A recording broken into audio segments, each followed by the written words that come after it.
Agora vamos falar sobre bid and ask. As ordens, quando são enviadas para a bolsa, elas têm algumas características. Então, a gente tem aqui desse lado aqui alguns books de um certo ativo. Do lado esquerdo eu tenho os bids, que são os preços de compra. Então, esse aqui é o maior preço, 38,43. Claro que aqui não dá para ver o book inteiro, estava bastante repetitivo. E aqui o ask, que são os preços de venda. Essa diferença do bid para o ask, ou seja, o melhor preço de compra é 38,43. O melhor preço de venda que o investidor está querendo vender aqui, 38,45. Estamos falando de 2 centavos. A gente chama isso aqui de bid and ask spread, que nesse caso aqui ele é de 5 bips mais ou menos. Aqui embaixo eu tenho outro caso de um bid and ask bem mais largo, ou seja, o melhor bid é 61,85, enquanto que o melhor ask é 62,45, ou seja, a diferença do bid and ask é de 60 centavos, aqui a gente está falando de mais ou menos 1% de bid and ask spread. Então, essa é a definição de bid and ask, ou seja, bid é o preço de compra, e ask é o offer também, a gente usa bastante offer também, é o preço de venda. Make market é uma definição de uma ordem que ela, digamos, faz um novo mercado. Se eu colocar uma ordem de compra nesse exato momento a 38,45, concorda que eu estou pedindo para comprar num preço mais caro do que o 38,43? Então a minha oferta ela vai vir aqui para cima. Eu vou make a new market. Da mesma forma aqui para o ask price. Então make market é isso. Behind the market é uma ordem que não vai executar a não ser que o preço mexa. Então são ordens que estão aqui para baixo. Standing limit orders são limit orders que estão esperando para serem executadas. Quando a gente fala de execution instructions, a gente pode ter market orders, são ordens a mercado. São ordens que elas vão executar imediatamente. Então é como se eu mandasse uma ordem aqui de compra a mercado, a qual preço ela viria? E essa é uma boa pergunta de exercício, tá? Se eu mandasse uma market order de compra, buy, nesse book aqui, ela ia sair a qual preço? Nesse preço ou nesse preço? Ela ia sair a 38,45. Se é uma buy order a mercado, ela vai sair a 38,45. E dependendo do volume que eu mandar, ela vai raspar todo esse lote e pegar os preços de baixo. Então a market order ela vai executar no preço que tiver na tela naquele momento e vai raspar o book. A limit order não. A limit order eu especifico o preço que eu quero. Então ela só vai executar se tiver um preço melhor que aquele. Então se eu mandar uma ordem aqui a mercado a 38,44, que está bem entre as duas aqui, ela vai aparecer aqui em cima, mas ela não vai ser executada, porque não tem um preço melhor.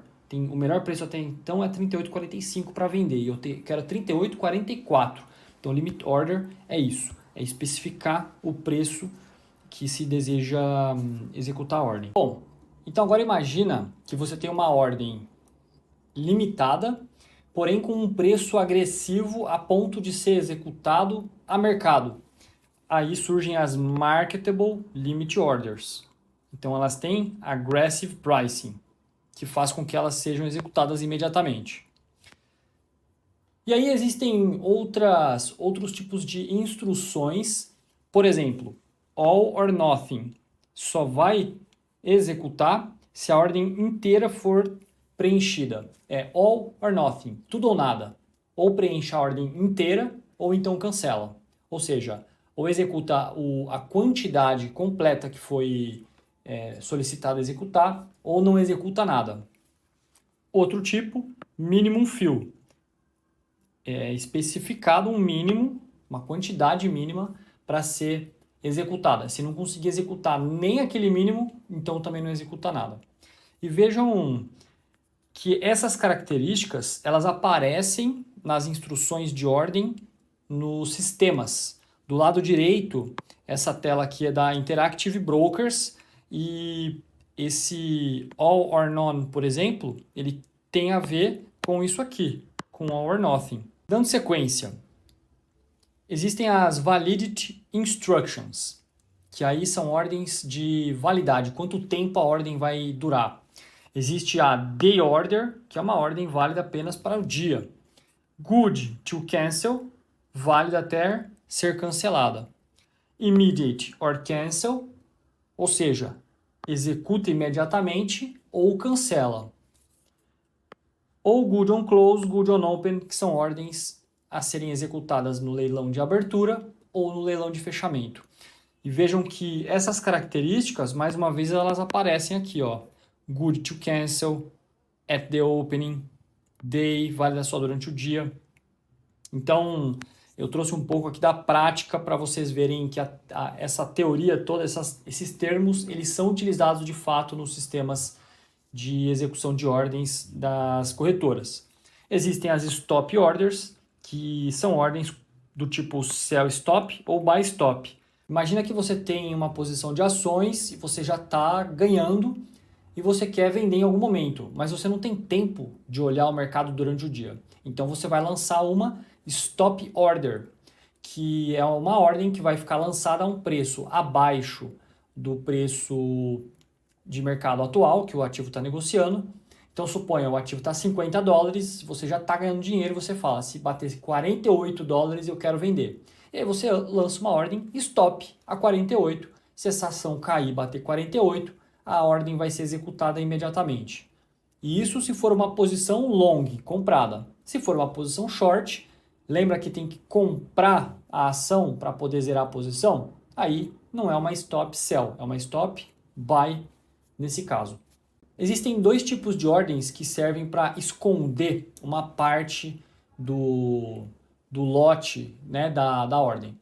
Uma delas é a Hidden Order, que elas são ordens, na verdade, totalmente escondidas. Elas só vão aparecer para a corretora onde essa ordem foi lançada. Agora, todas as demais corretoras não verão essa ordem está escondida do book. E as ordens iceberg, que, como o próprio nome diz, só vai aparecer um pouco da ordem. Agora, todo o restante dela não vai aparecer no book de ofertas.